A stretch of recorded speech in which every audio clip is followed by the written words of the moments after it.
श्रद्धा और सबरी परिवार के सभी सदस्यों को मेरा नमस्कार। जो भी लोग बाबा से प्रेम करते हैं, बाबा पर विश्वास रखते हैं, उन पर श्रद्धा रखते हैं, कभी ना कभी हम सबके मन में एक विचार आता है, एक इच्छा होती है कि काश जब बाबा शरीर के रूप में शिरडी में विद्यमान थे तो हम भी उनसे जाकर मिल पाते, उनसे बात करते, उनसे अपनी बात कहते, उनसे मार्गदर्शन लेते। ये सवाल, इच्छा हर उस भक्त के मन में आती है जो बाबा से प्रेम करता है। लेकिन आज का जो प्रसंग है वो इसी सवाल का उत्तर है। अब ये उत्तर कैसे है, जब आप प्रसंग सुनेंगे तो आपको पता चलेगा। इस प्रसंग को सुनाने के दौरान हमने कुछ चित्र इस्तेमाल किए हैं जो हम नहीं जानते किसने खींचे, किसने बनाए, लेकिन बाबा से प्रार्थना करेंगे कि जिन्होंने भी उनको खींचा है, उनको बनाया है, बाबा उन पर और उनके परिवारजनों पर सदैव अपनी कृपा और आशीर्वाद बनाए रखें। और साथ ही साथ जो श्रद्धा और सबरी परिवार है उसके भी जो सदस्य हैं उनका भी मार्गदर्शन करते रहें ताकि वो अपने जीवन में आगे बढ़ पाए। मुंबई की एक भोर की बात है जब सूर्यदेव अभी प्रकट नहीं हुए थे, लेकिन ब्रह्म मुहूर्त शुरू हो चुका था। पक्षियों ने चहचहाना शुरू कर दिया था और उसी दौरान बाबा के एक भक्त जिनका नाम लक्ष्मण राव था, जिनको कि हम सब काका महाजनी के रूप में जानते हैं, उनको एक स्वप्न में जानी पहचानी सी आवाज सुनाई दी। वो आवाज थी साईं बाबा की। साईं बाबा उनको कह रहे थे कि तू सो रहा है क्या? आज मेरा 30वां है, उठ और कर। ये आवाज सुनकर लक्ष्मण राव अचानक ही उठ गए और जब वो उठे तो वो हैरान भी थे और उनके मस्तक पर पसीने की बूंदें भी आ गई। उन्हें लग रहा था कि क्या सही में ही आज बाबा का 30वां है। उन्होंने तुरंत ही गणना करनी शुरू की, कैलेंडर उठाया और तिथियां गिनी।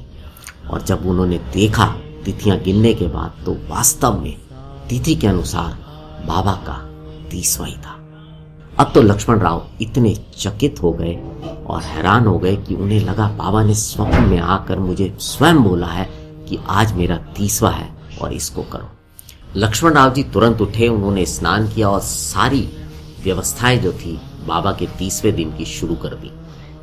और साथ ही साथ उन्होंने बाबा का एक चित्र लिया, उस चित्र का अभिषेक कराया, पूजा की, अर्चना की, फूल भेंट किए और साथ ही साथ सभी लोगों को, भक्तों को एकत्र किया और वहां पर भजन कीर्तन किया।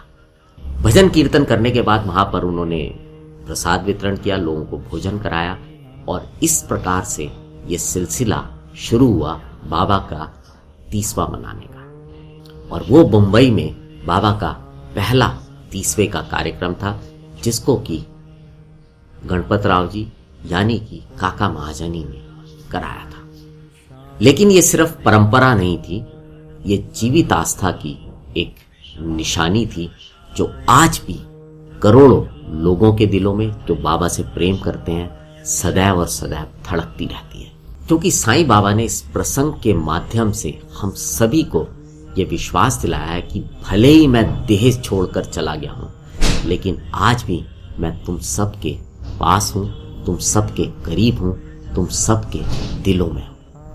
साईं बाबा आज भी पुकारते हैं, कभी स्वप्न में, कभी स्मृतियों में, हर उस दिल में जो कि सच्चे मन से उनको पुकारता है। और आज का ये जो प्रसंग मैंने आपको सुनाया, ये काका साहेब दीक्षित के द्वारा सन 1923 के अंक 6 में लिखा हुआ था और ये प्रकाशित हुआ था। और ये भी कहना चाहूँगा कि ये मराठी में लिखा हुआ था, मैंने इसको हिंदी में ट्रांसलेट किया है, तो अगर कोई त्रुटि हो गई हो तो मैं उसके लिए क्षमा प्रार्थी।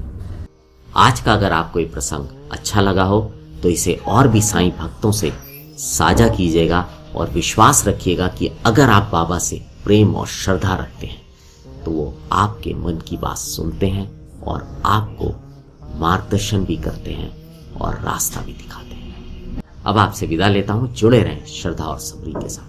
नमस्कार।